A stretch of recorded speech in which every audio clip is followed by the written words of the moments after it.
মানুষ তো অনেক কিছু ভুল করে। তো আমি দেওয়ানি মামলায় আরেকটা ভুল বলি। বড় বড় সিনিয়ররা আমাদের যা শিখায় কিন্তু সেটা নাই, সেটা কোর্টে প্রচলন একবারে নাই বললেই চলে, কিন্তু আইনে এইভাবে বলা আছে, কিন্তু আমরা এরকমভাবে করার চেষ্টা করতেছি। সেটা কি? সেটা হচ্ছে তদবির কারক। যেটা বলা আছে একাদশের 11-র মাধ্যমে তদবিরের কারককে নির্ধারণ করা যায়। মনে করেন অনেক বাদী বা বিবাদী আছে, এর মধ্যে একজন তদবির কারক জন্য পিটিশন দিতে হয়, সেগুলো আমরা লিখে দিই। পিটিশনের মধ্যে লিখে দিয়ে যে সকল বিবাদে একজন তদবির কারক হিসেবে নিযুক্তর জন্য অমুক এরকমভাবে একটা পিটিশন দিয়ে শুনানি করি। এই তদবির কারক কোনো সময় পিটিশন দিয়ে শুনানি করে না। অনেকে কি মনে করতেছে তদবির কারক আর যে সাক্ষীর সময় যে আমোক্তার দিয়ে দেয় সেটা এক, কিন্তু আসলে এক না। তদবির কারক হচ্ছে অর্ডার 11, আর ক্ষমতা বলে যে হলফনামার যে ক্ষমতা বলে যে সাক্ষ্য দেয় সেই 11 একাদেশের 12। এখন কী করে অন্যান্য সিনিয়র আইনজীবীরা কী করে যে যে পাওয়ার মূলে যে ক্ষমতাপত্রর মাধ্যমে যে সাক্ষী দেবে সেটা 800 টাকার স্ট্যাম্পে, আগে ছিল 300 টাকা, এখন আবার নতুন করে বলা শুরু হয়েছে এক কোর্টে, কিন্তু আইনের ভিত্তি কিন্তু কেউ বলে না, বলে 800 টাকার স্ট্যাম্পে পাওয়ারনামা দিতে হবে।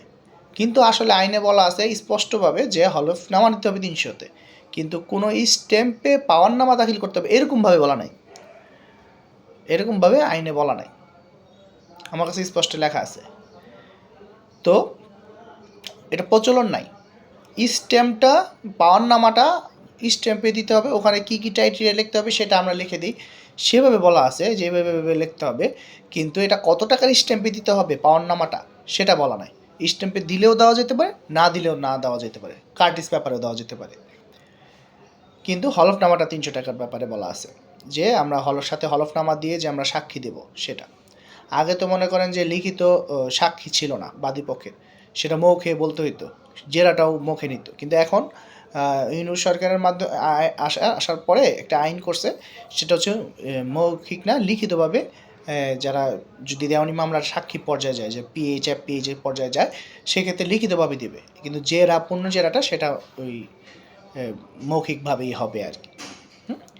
তো আমি যেটা বলতে চাচ্ছিলাম যে তদবির কারক আর হচ্ছে পাওয়ার মূলে সাক্ষী দুই জিনিস, এবং দুই পিটিশন দিয়ে নির্ণয় করে দিতে হয় মামলাটা সঠিকভাবে পরিচালনা করার জন্য, কিন্তু বর্তমান কেউ এগুলো করে না আর কি, কোনো আইনজীবীরা এগুলো করে না, এটাই হচ্ছে বর্তমানে সমস্যা। কথা বলছেন?